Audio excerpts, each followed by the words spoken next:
You want me to start now? I just joined and had the English translation, so I might have missed the start of the introduction. I'm very glad for the invitation to come and speak to you about human monkeypox and the potential threat.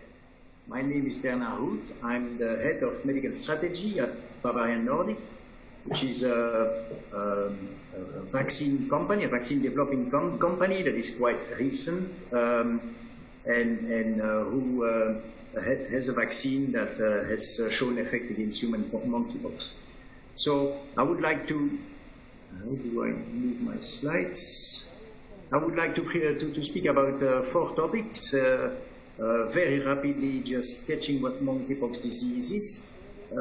We have published a systematic literature analysis of the epidemiology of monkeypox, in fact, before this outbreak, and I would like just to describe you what monkeypox was before we saw it now. Discuss some of the aspects of the current outbreak now, for as far that we know it and it's changing every hour, and then discuss some of the potential control measures that I understand are in discussions in different places. So very rapidly, monkeypox disease.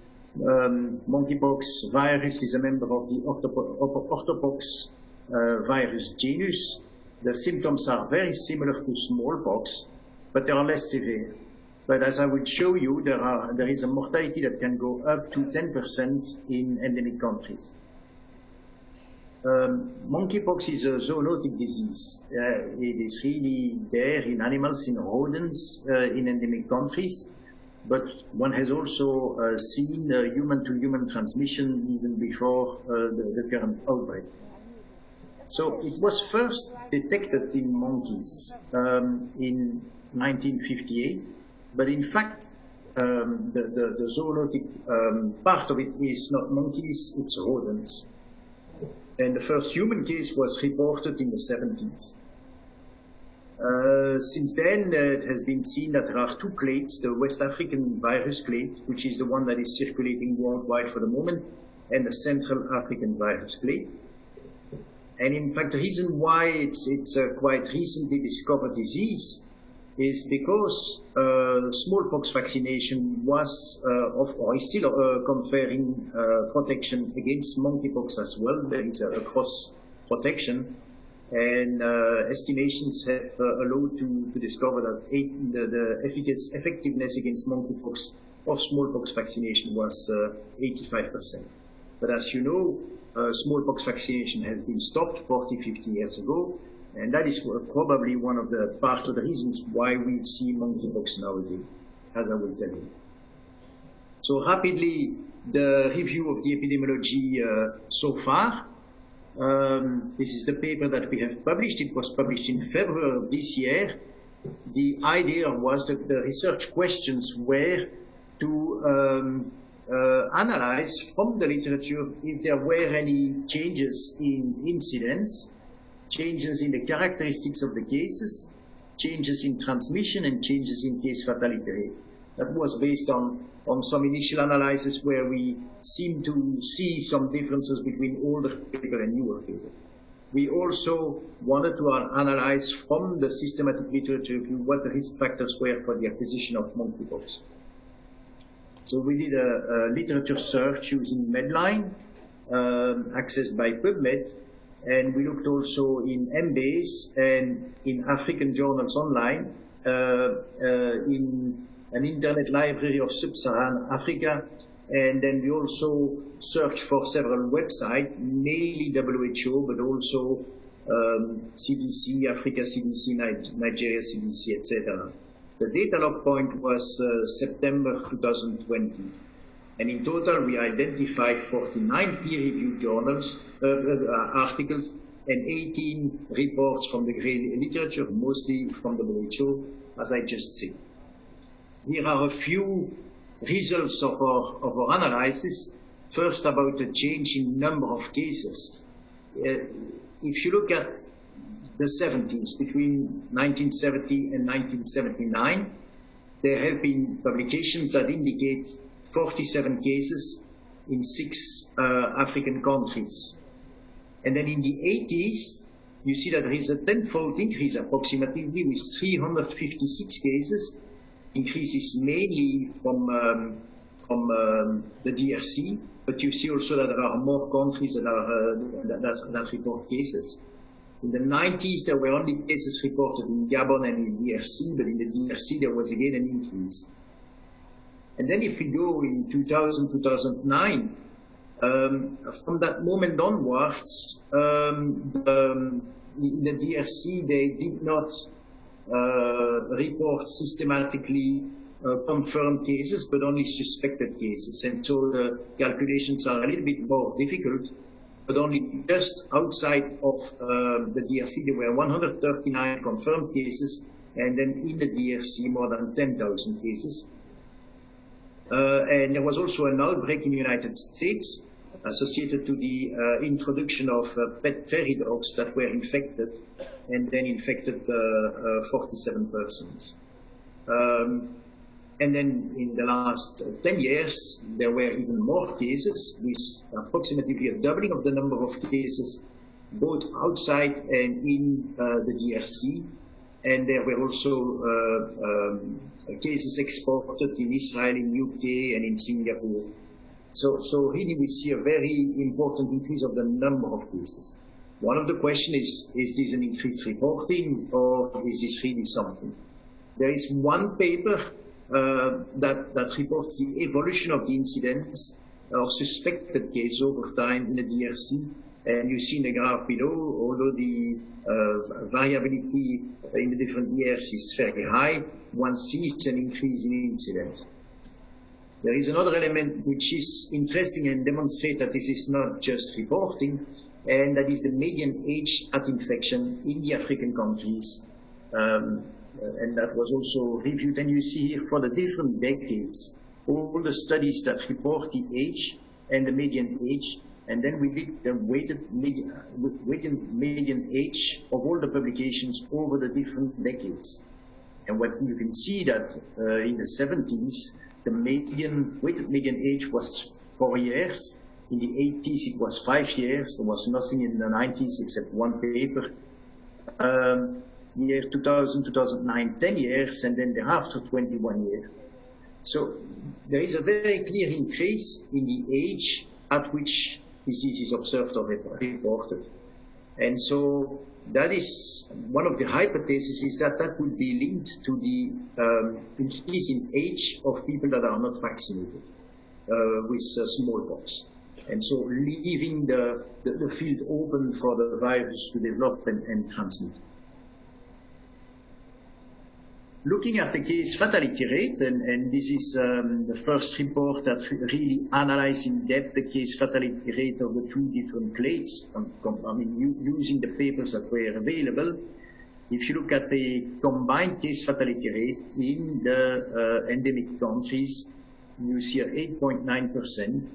The Central African clade has a seemingly higher mortality rate, and if you look at the 95% confidence interval, you see that it is different from the West African clade, with 10.6% mortality with the Central African clade and 3.6% with West African clade. And if you exclude the cases that didn't happen in African country, you still have a mortality of 4.6%. So this West African clade is the one that is circulating for the moment outside of the endemic regions as well. So some additional results already at that moment. So before 2020, there was a clear trend that more men were affected than women, although not with a disequilibrium as what we see now. We see that the vast majority of the cases are not vaccinated, and there is a much higher attack rate in unvaccinated, unvaccinated than in a vaccinated population. That comes from one study. The second attack rate ranged between 3 and 50%, and was in fact much lower in the initial years and much higher in the later years. In many of the studies, it was difficult to attribute if the cases were due to animal to human transmission or human to human transmission. That was not clearly described in the literature until then. Looking at the risk factors for monkeypox, so if you look at the risk factor regarding the acquisition of monkeypox through animals, there are, and these two comes in fact from 4 studies in total, 3 in DRC and 1 in the Republic of Congo. So nearly living sites to be habitable by squirrel and sleeping on the ground were risk factor for acquisition monkeypox through animals. And human-to-human transmission was linked to living in the same house as a case and sleeping in the same room or even the same bed and eating from the same cups. So close contacts. So in summary, if you look at our paper in the 70s and until 2000, gradually the number of outbreaks has increased over time. It was mostly small cases, single cases in the 70s. It spread out to larger outbreaks and spreading to other African countries over time. The median age is increased. And then at the end, we also started to see some cases outside of Africa. And again, as already mentioned, it is not excluded that the fact that the population against smallpox has decreased has allowed for an older age group to be susceptible to disease, and also has allowed for more space for the virus to spread in human-to-human contacts. However, there is one paper that reports a genetic modification that seems to be correlated with a better human-to-human transmission. So it is not excluded either that the virus has mutated over time. Just about viral mutations, we need to understand that this is a DNA vaccine and not an RNA vaccine as we've seen over the last years. And that mutations are much less likely or much more difficult, much more less risky in these DNA viruses than in RNA viruses. But still, it can occur, and it is not excluded that this has occurred here. So let's look now at the current outbreak. And I show you here data from yesterday morning, my time. You know that the first case was confirmed in England on the 6th of May. But at that moment, there was already a debate amongst infectiologists in England and in Portugal about a series of unexplained rashes. And then very rapidly, when somebody decided to test for monkeypox, a series of those rashes have been identified as well. In total, as of yesterday, there were 3,552 cases and 47 countries had confirmed cases. You see on the bottom left the curve of the daily number of cases. Clearly are not at a moment where we are going to end up with the epidemic. It's still in the growing phase. And on the right side, you see the different countries with more than 10 cases. And the color code allows to see the growth of cases. And you see that indeed in none of the countries we are at the moment where we see stabilization, with maybe England, Canada and Portugal, if one really wants to look through it at with a positive note, but we are far from having captured the totality of the cases. The last line here is Brazil. I suspect you know much better what is happening in Brazil here. I just would like to highlight that all the other countries have started with such numbers, and you see where countries who have identified the cases earlier have it. So I would not be surprised that you would discover much more cases over the next few weeks, obviously, and maybe you're already much further ahead than what I know here. Then there has been an investigation performed in England, which is the first country who discovered the case, and the country also who has the most cases for the moment. And that was on 8th of June.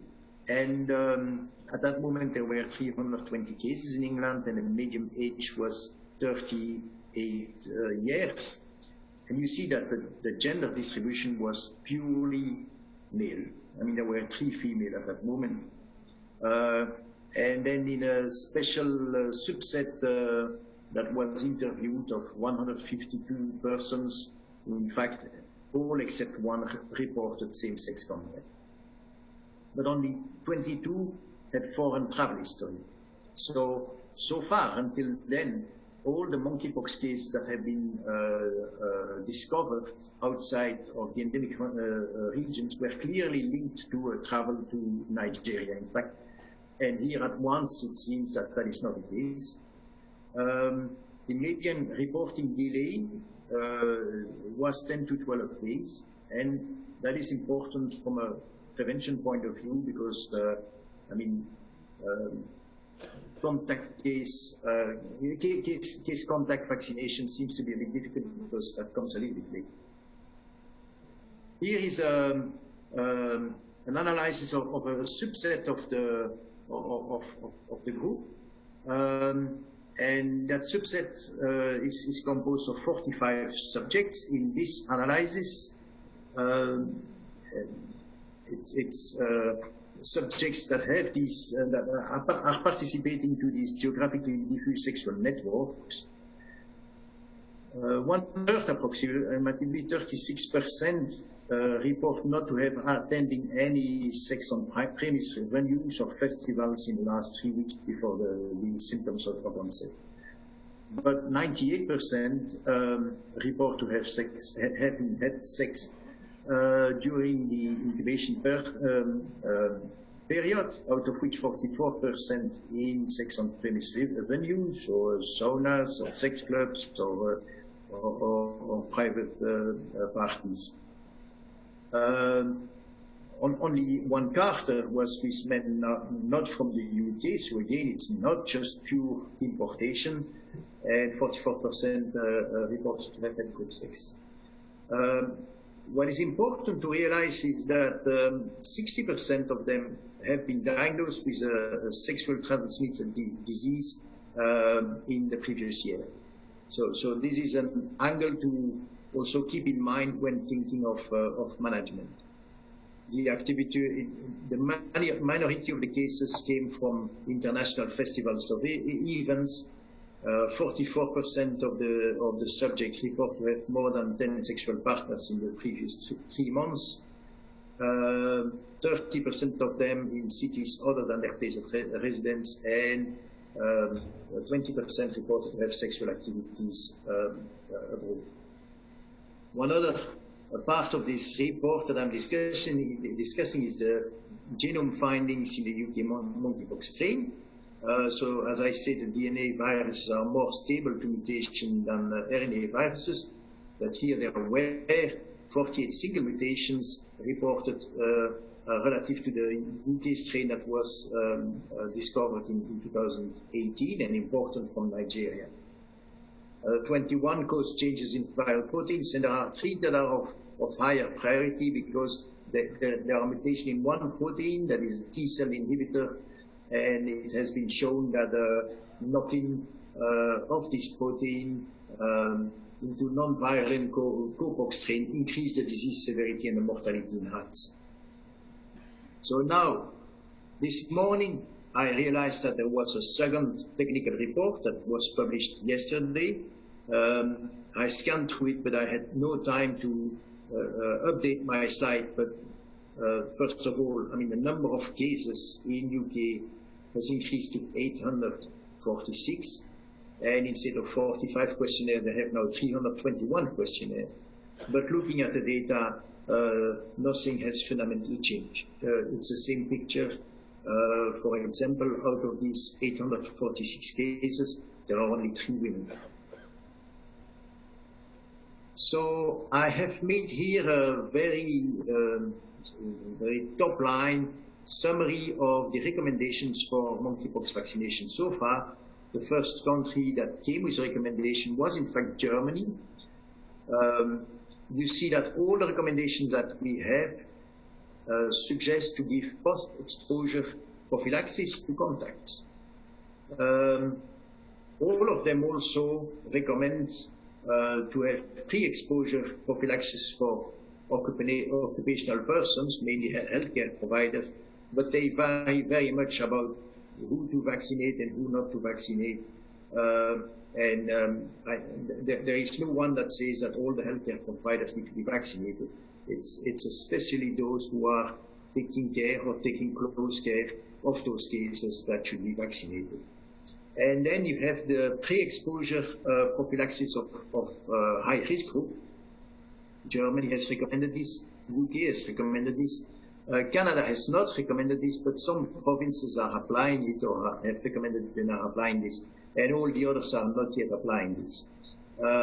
In the discussions that I hear from all the different authorities, this is, however, an evolution that we are going to see, especially that post-exposure prophylaxis of contacts is extremely difficult. First of all, you cannot identify the contacts easily. People do not know their contacts. And secondly, the contacts are identified much too late for prophylaxis. So probably we are going to end up having more and more recommendations for pre-exposure in high risk. In the current setting, I'm aware of 2 healthcare providers that were affected, but I don't know their personal history either, and I don't think that is described in great detail. But there might be 2 healthcare providers that have been infected through their war in the current outbreak of 3,500 cases. You know, in the UK, there has been also 1 healthcare provider in 2018 that was infected. So, I mean, we can't make any conclusions yet. There is no real firm data yet, but in my contacts, I start making my personal perspective, and I may be wrong. I want to insist on this. So, in some African countries, monkeypox is an endemic disease with a zoonotic group, the rodents. There is occasional transmission to humans in close contact with infected animals, mostly cleaning the animals and then eating them. And that is probably the reason why one sees the lesions mostly on the hands and on the mouths in endemic countries. There is the West African clade has a clear and important mortality in endemic countries, and human-to-human infection have been observed increasingly in the endemic countries, probably due to the fact that the households are living very closely to each other, probably also due to the fact that there is no protection from the smallpox vaccine. And there was 1 report in our paper that reported sexual transmission, but that was not considered as an important way of transmitting monkeypox so far. Now, this virus has found a very effective niche in the MSM community with numerous contacts.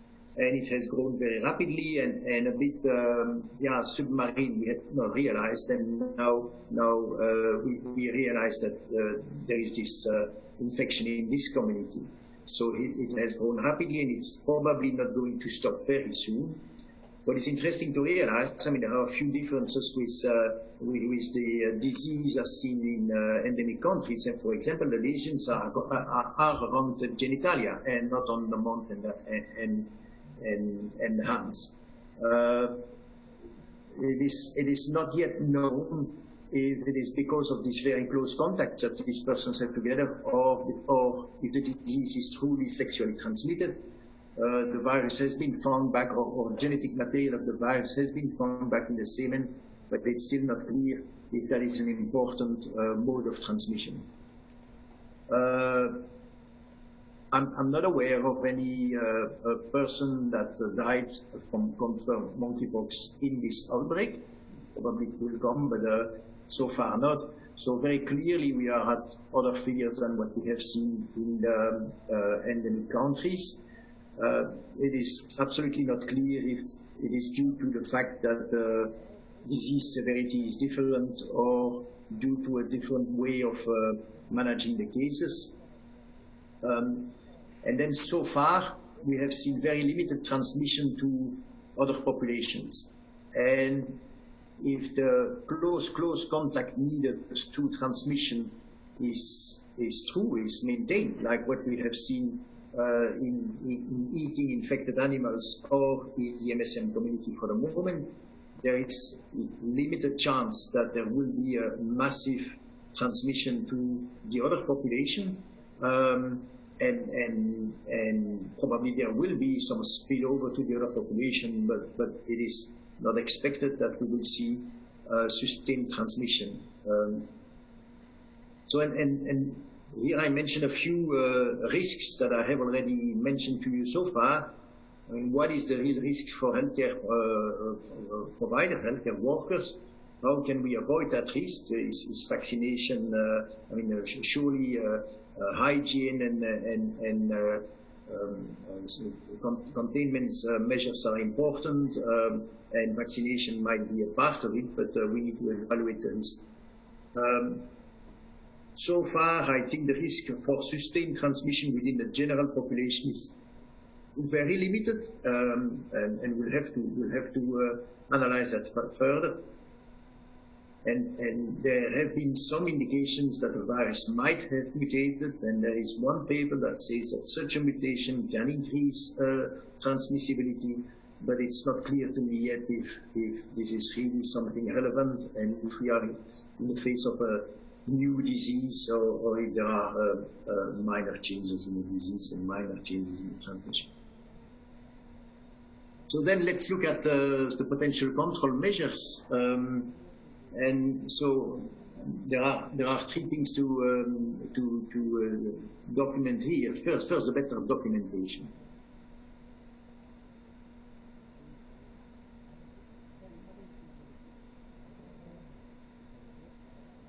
Or just a subpopulation who have a very high number of contact. What is the mixing pattern? Who needs to be with who, etc. I think we are not far enough in understanding who is really at risk of getting the disease. We do not know either about healthcare providers, as I already mentioned. What is the relevance of the mutations? And then better documentation includes obviously contact tracing, but that is extremely difficult in this setting. Second point is information sharing and education. And happily this community has improved communication amongst themselves with special media. There are special events, parade and private parties, special locations. So there are places where education can be made. And as I've already mentioned, STI clinics is probably also a very important port of entrance to provide information.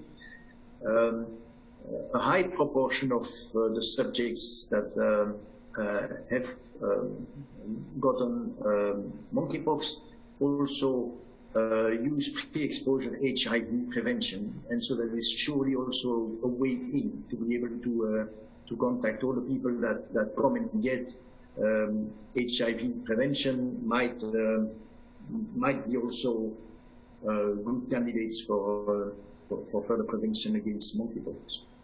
Prevention is hygiene, isolation of the cases, and then also vaccination. And vaccination, as I say, probably won't come too late. But the question is, those populations that are coming for post-exposure, there is probably a part of them that have a risk of re-exposure. So maybe post-exposure, even too late, is a good idea in order to prevent them from the next exposure. And then the other proposal is to do pre-exposure for selected population.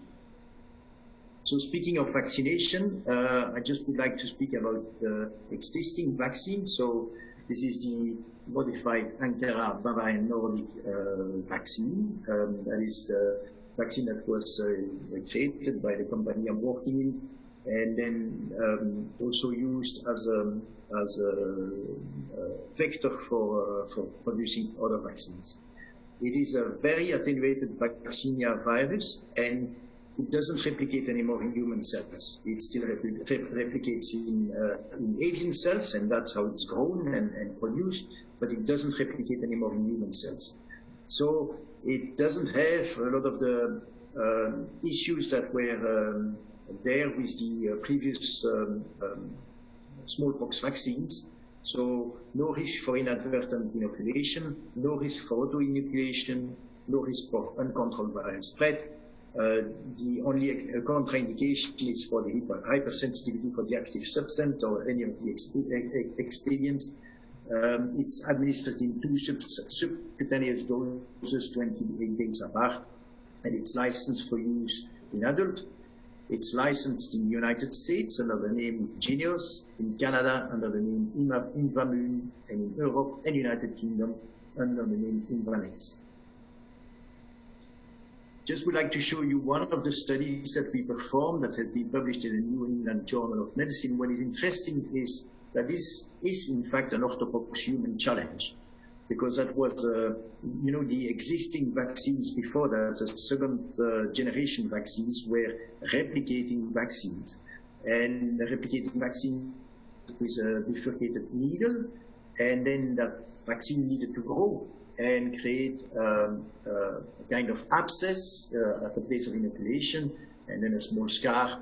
And so that was the growth of the vaccine, the growth of the virus. So this randomized trial, this vaccine has been used in this randomized trial to see if our vaccine was able to attenuate or inhibit the growth of this replicating orthopox vaccine.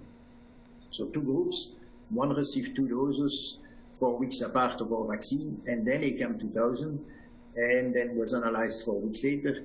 And the other group only received ACAM2000 and was also analyzed 4 weeks later. So the attenuation of the tick was one of the co-primary endpoints. And then also we looked at the non-inferiority of the neutralizing antibodies, because ACAM2000 was and is still a vaccine that is licensed for the prevention of smallpox. So we wanted also to be non-inferior to the existing vaccine in addition. So here are the results. 2 doses of the vaccine significantly attenuated the tick induced by ACAM2000. You see the pictures there. To spare you the detail, there was a computerized analysis of the area of the infection, in fact, in the different groups. And the analysis showed that there was a 97.9 attenuation of the area with the MVABN vaccine. Looking at the immunogenicity data, on the right side, you see at peak visit, the neutralization response of MVABN was non-inferior to ACAM2000. In fact, it was even superior. You see the 2 greenish arrows, ACAM2000 slightly lower than MVABN. What is also interesting to realize in the context of the current outbreak is that only with, and ACAM2000 is only 1 dose, and MVABN is 2 doses, as you can see here. But even after 1 dose, we see that the immune response with MVABN is similar to, identical to the immune response of ACAM2000, and that immune response of ACAM2000 is already considered to be efficacious at that moment. So we can trust that this vaccine will also be able to prevent an outbreak when given at 1 dose, and then the 2nd dose later. Safety profile, most frequent adverse reactions are injection site reactions and mild to moderate systemic disease. The occurrence and the frequency of adverse events is very comparable to primary vaccinees and in revaccinated.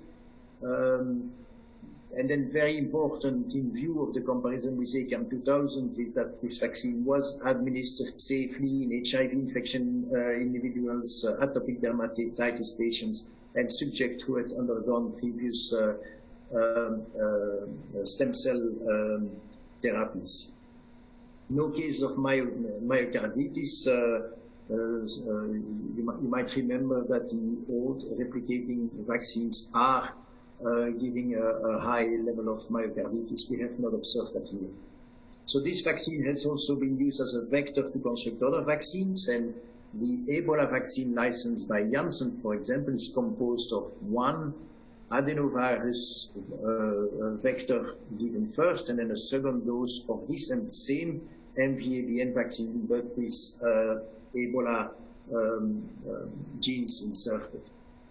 There have been clinical trials of 2,700 persons, and more than 800 children have received the vaccine.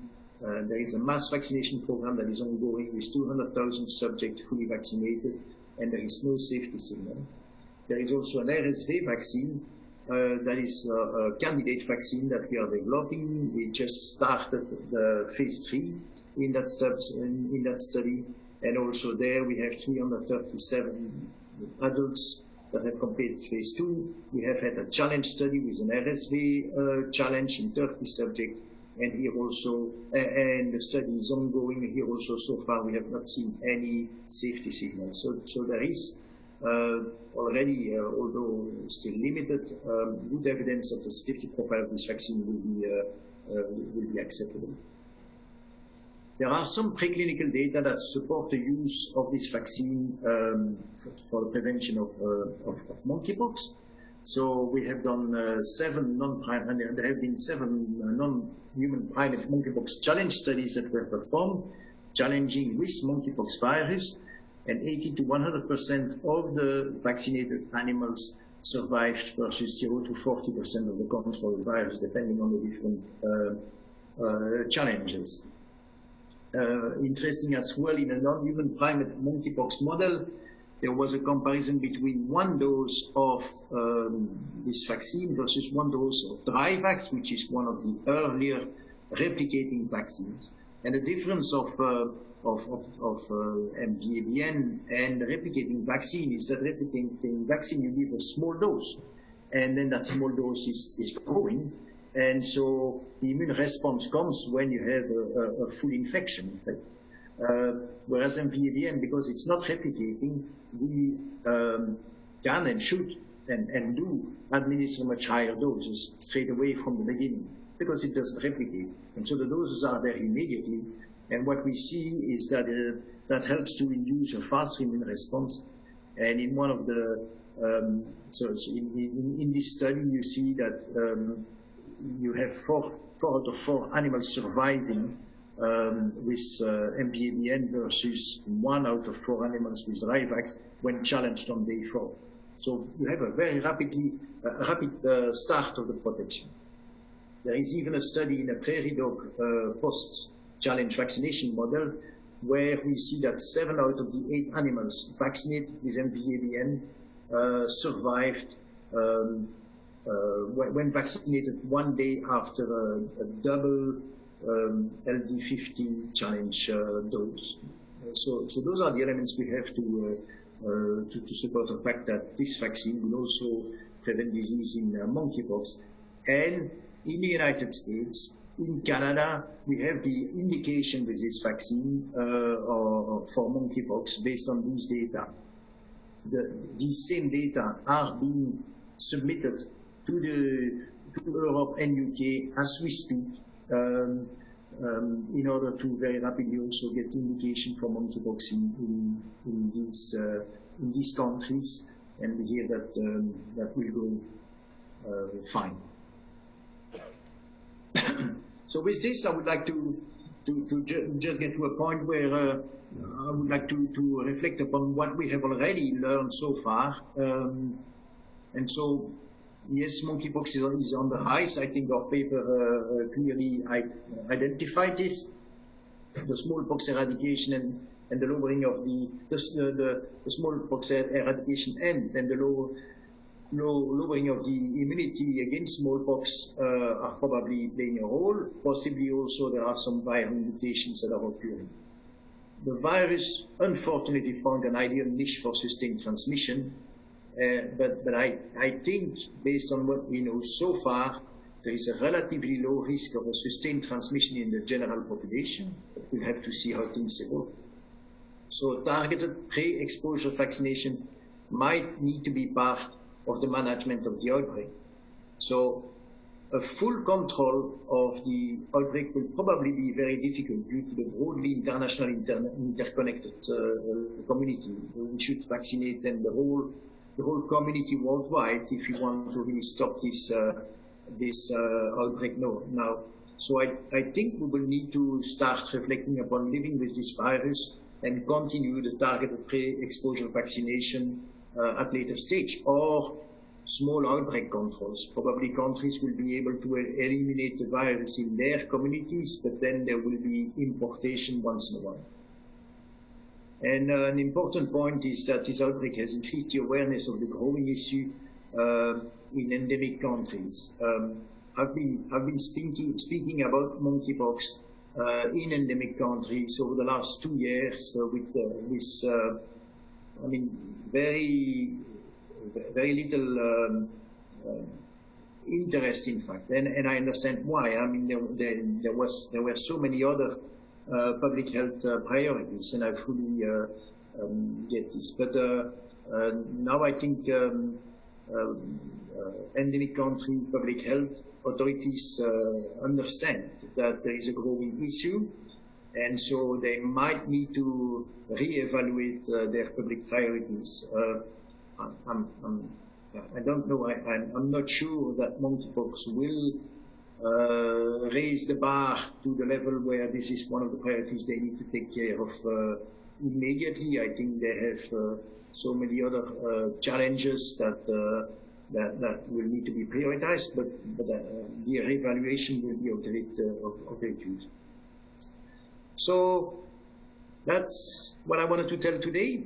Probably tomorrow the story will be much different, but if we want to have some discussions maybe.